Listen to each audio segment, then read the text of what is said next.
Inner Asia, the language of song in Mongolia, Tuva, and Siberia. Most nomads of Inner Asia didn't carry books, diaries, or libraries across the great Eurasian steppes. Their heritage was preserved through chronicled singing, narratives sung about stories which shaped their history. As 5 of us traveled under the auspices of the American Museum of Natural History to Mongolia and Siberia, we found traditional pockets of throat singers among Mongolians of the Gobi Desert, Tuvans in southern Siberia, and Buryats around Lake Baikal. For centuries, waves of nomadic tribes swept through the grasslands, leaving little permanent culture in a lifestyle determined by climate and geography. Life on the move meant carrying tent-like gers, also known as yurts, for housing and horses for transportation. Their horses literally ate their way across the fertile green steppes. Popularized as Genghis Khan, Mongolians refer to their 12th century leader as Chinggis Khan. Using his military genius, an abundance of horses, and warriors who were expert archers, he founded the largest contiguous land empire in history.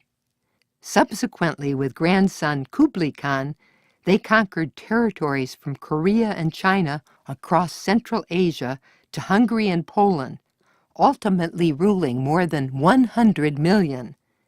Mobility was his advantage.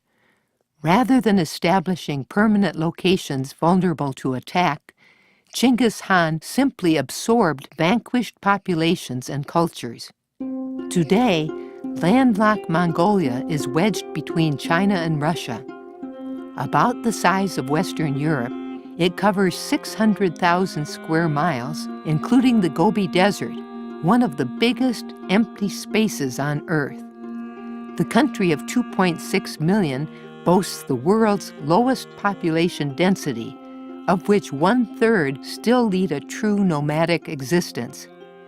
Moving 3 to 4 times a year requires adaptability and defines their character. Home is the trademark dome-shaped ger, a circular one-room tent and predominant architecture in Mongolia. A ger's wood frame is covered with felt and canvas and can be erected in an hour. It always faces south, protecting against north winds, and while the exterior seems bleak, the inside is brightly painted, with rugs covering dirt floors. Entire families live together sharing one room. Beds are placed around the perimeter. The back wall usually includes a chest with Buddhist relics. In the middle is a central hearth with a single opening in the top and a low table where visitors are welcomed. Some gers are even decorated with Western cartoon characters. Supposedly, there are 13 horses for every Mongolian. Children learn to ride as they learn to walk, and while critical for transportation, also supply their favorite fermented mare's milk, arag. Mongolians are known as a people of 5 animals. Besides the esteemed horse, sheep are valued for wool and meat. They consume great quantities of mutton, and no, the word cholesterol does not figure in their vocabulary. Yaks provide milk, meat, and hides, goats the coveted cashmere, and of course, camels.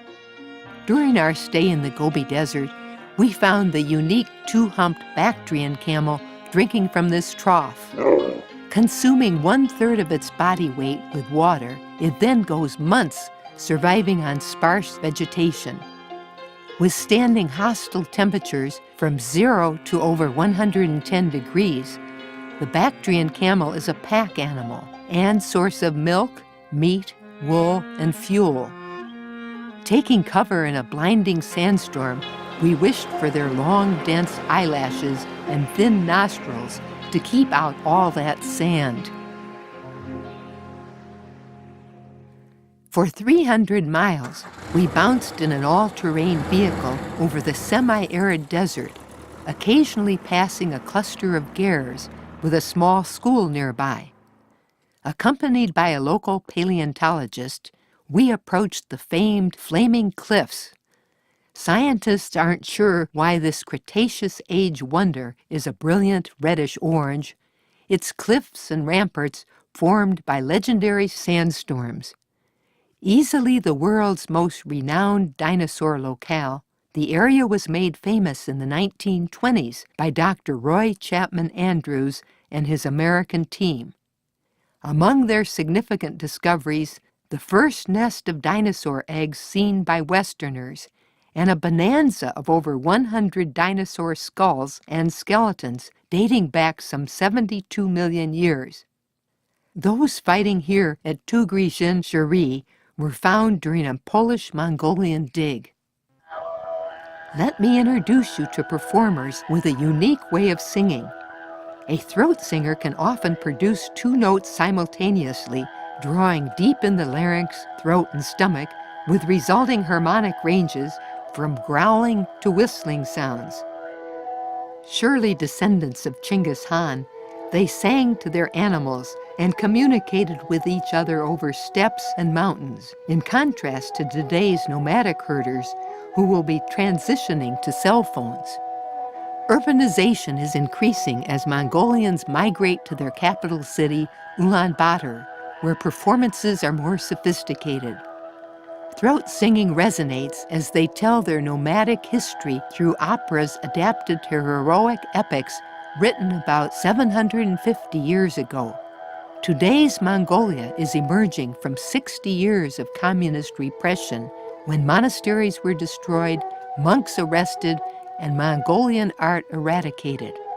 Buddhism is being reintroduced and again absorbing shamanistic practices. We found even more evidence of shamanism, a spirit-based religion, as we headed north to the Republic of Tuva.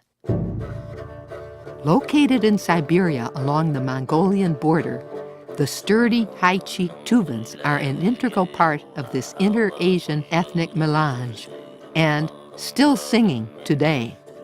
Horses and herding are also part of their lifestyle. The five of us were excited to spend the day with a friendly nomad family, shepherding sheep, moving small cattle by truck, racing horses, watching the always popular wrestling matches, and finally welcomed into their ger. Join me on this special visit while we learn about their background. More than 100 years ago, the Manchu Empire lost its power, China's influence declined, and Tuva turned to Russia. However, in the 1930s, Stalin assumed control of this tiny independent republic, about the size of North Dakota, and by 1944 it was annexed to become the Tuvan Autonomous Region of the Soviet Union. Collectivization forced Tuvan herders to give up cattle breeding for ill-paid jobs, laboring on autocratic state farms. They lost about half of their livestock and battled famine. Racism prevailed. After the Soviet Union collapsed in 1991, Tuva declared its sovereignty, adopted a constitution, and became a democratic legal state and member of the Russian Federation. Kyzyl, the capital founded in 1914, claims to be the geodesic center of Asia, marked by this granite obelisk. The city's landscape is stark and beautiful, surrounded by mountains. Here the Great and Little Yenisei rivers converge, the former ranked as the sixth longest in the world. The Great Yenisei flows from the mountains of Mongolia through Siberia, emptying north of the Arctic Circle. Fewer than 100 Westerners visit Tuva each year, and they were as curious about us as we were of them. It was gratifying to witness universal traditions, proms, graduation, and wedding celebrations, and observe residents in their colorful local markets, although we weren't quite prepared for the women's penchant for dyeing their hair blue. Kyzyl has come a long way since 1929, when the first Westerner found only 2 streets of wooden huts. Memorials, monuments, the impressive dance theater and government buildings anchor the city of over 80,000. We met with members of parliament who are struggling to attain economic viability for Tuva while still largely dependent upon Moscow.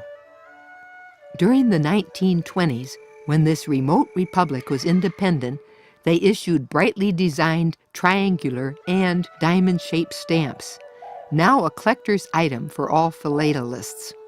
Today, it is Tuvan performers who provide an economic lifeline to the world, from clowns to throat singers, and their dedication to preserving cultural traditions is inspiring. Imagine, the Tuvans had no written language until the 1930s. Their language was song. They used natural sounds echoing from mountains and rivers and often mimicked animal sounds through the art of throat singing. By manipulating one's vocal tract, the throat and mouth produce two tones at once, one low and guttural, the other high-pitched. Thus, Tuvans transmitted their legends, myths, and stories, often accompanied by the horsehead fiddle or Jew's harp, instruments best suited to a throat singer's timbral qualities. Analogous to our folk songs, Home on the Range and On Top of Old Smoky, Tuvan singing refers directly to the topography, the freedom of their nomadic existence, and their relationship with the land. Under Soviet domination, Tuvan song and dance troupes were showcased, but after 1991, government support was cut and musicians had to form their own groups.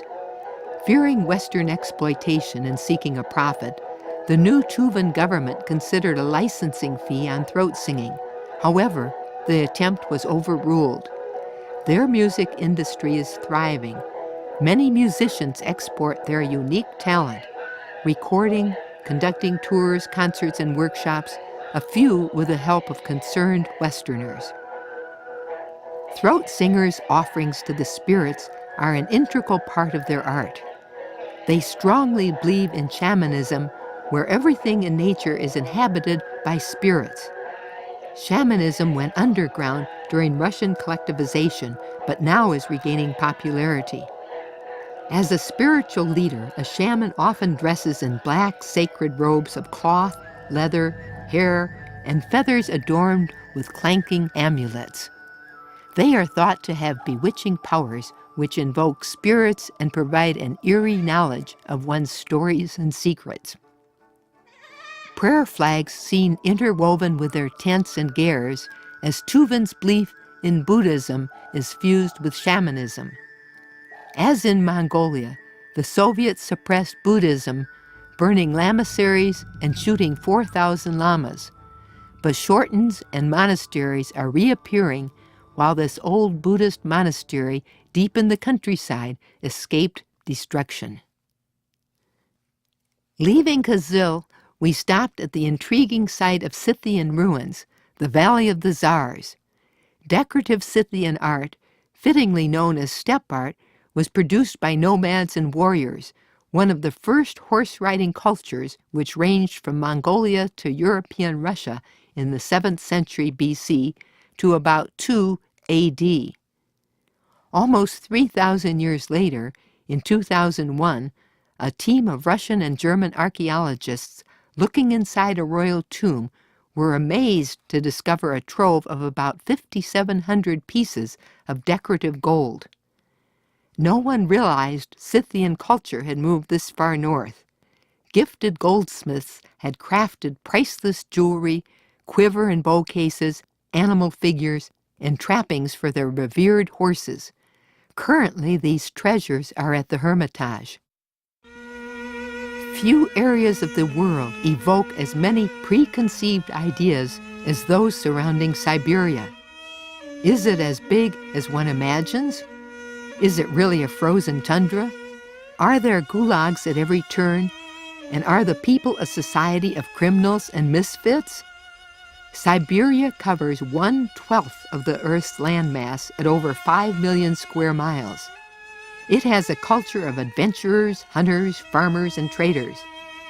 Before the 5,500-mile Trans-Siberian Railroad opened in the early 20th century, Siberia was a distant land of pioneers, often attracting the drunk, disgraced, and dishonest. Distance made government control impossible. Siberia issued its own currency, although officials were appointed by St. Petersburg. It was said that the fastest route in the 1860s, during our Civil War, was to travel from St. Petersburg to New York City by boat, cross the U.S. by train, and sail the Pacific to Siberia. Similar to America's Wild West gold rush days, the frontier town of Irkutsk became a hub for traders and gold merchants, exiled aristocrats, even murderers. When a fire devastated the city in 1879, grand mansions, hospitals, libraries, and schools were rebuilt, and Irkutsk was designated the Paris of Siberia. Today, its history may be traced in one of Russia's oldest museums, the Irkutsk Museum of Regional Studies. Western infiltration began in 1661 when the Cossacks established trade routes with China. Gold and sable moved through Mongolia to Peking in exchange for tea and silk. Later, the Trans-Siberian Railroad, passing through Irkutsk, only added to its strategic importance. Defying one's government had severe consequences. The Decembrist House Museum, restored as a Monticello, was home of an exiled aristocrat. In December 1825, some officers under the Tsar staged an uprising to reform and abolish serfdom. The leaders were hanged, others were sent to labor in Siberia. Princess Volkonsky, wife of a conspirator, entertained here with masquerade balls featuring the only known pyramid-shaped piano as the banished group left their mark on Irkutsk's culture and education. European settlers built over a dozen churches introducing orthodoxy, which coexisted with the native Mongol Buryat beliefs in Buddhism and shamanism.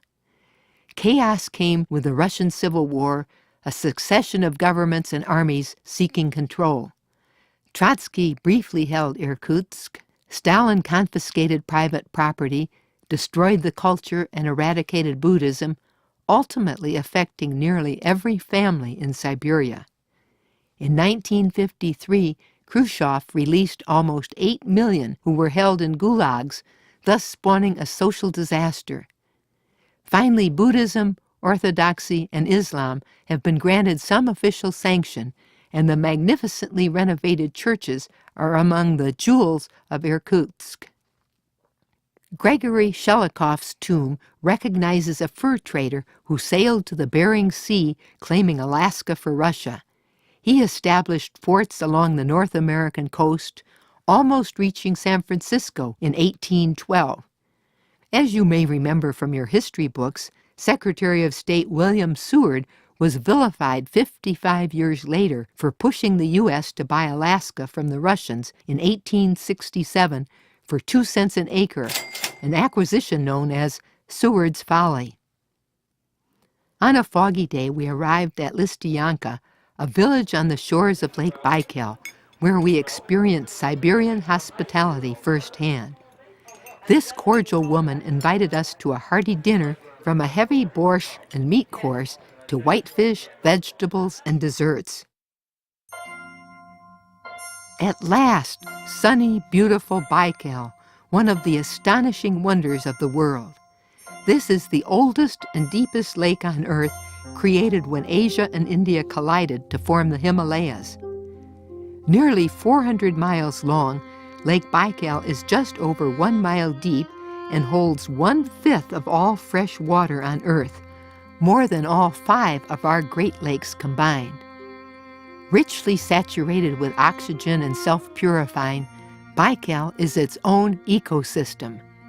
There are about 2,000 aquatic forms, more than half endemic to the area, as well as unique flora and fauna found in pristine water, transparent to 130 feet.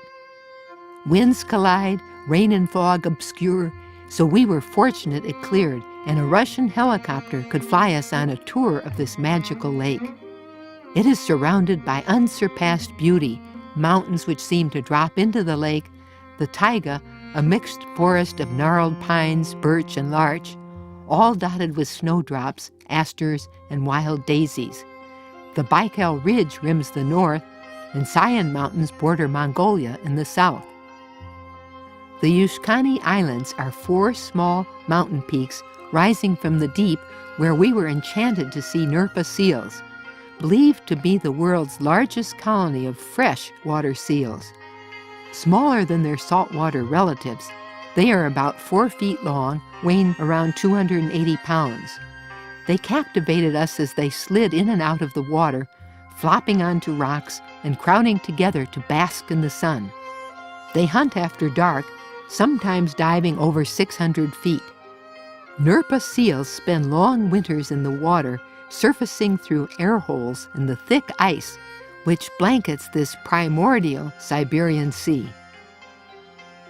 The environmental threat to Baikal's enclosed ecosystem is of extreme concern, with contamination from pulp and paper companies at the south end of the lake, as well as agricultural silt. Recently, Russian President Vladimir Putin ordered the proposed oil pipeline moved 25 miles north of Lake Baikal, rather than the planned 900 yards from the shoreline. Omel, a unique Arctic salmon and primary commercial fish, is already in decline. Most would mourn the loss of 500-pound sturgeons, each supplying about 20 pounds of caviar. The island of Olkhorn is the geographic center of the lake and largest of Baikal's 30 islands. The native Buryats, Inner-Asians, are at home here with steppe-like grasslands so similar to Mongolia.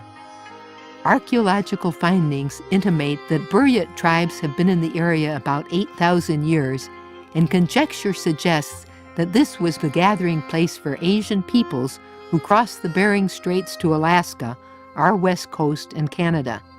Certainly the Inuit resemblance is striking. Shrouded in blue mist, one feels the spiritual pull of this majestic lake, considered sacred by so many. It should not have surprised us to find the Buryats still singing in harmony about Lake Baikal's natural wonders and awe-inspiring beauty.